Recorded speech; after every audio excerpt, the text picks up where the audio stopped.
Instagram GIFs on Reels and how to turn on GIFs on Instagram. Hi everyone, welcome back to our channel app guide. In today's video, I will simply guide you on how you can get Instagram GIFs on Reels to turn on GIFs on Instagram. So make sure to watch the video till the end. So if you are a reel creator and then you want to actually turn on Instagram GIFs, currently Instagram is just testing out this feature, so it is not available on all parts of the region. Even if you use a VPN, it is not actually going to work, but I will show you how you can use them. If you have the feature available, first of all, of course, you want to make sure that you have a creator account.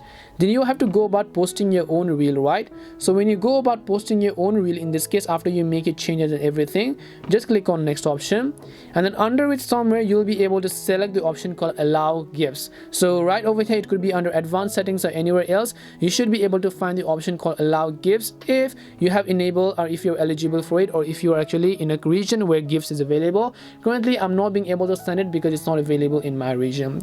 So hopefully this video helped you answer the question as to how you can turn on GIFs on Instagram. We hope the video was really helpful, and if it did help you, then make sure to leave a like and subscribe to the channel. And if you have any more questions, feel free to leave them down. Thank you very much for watching, and see you in the next video.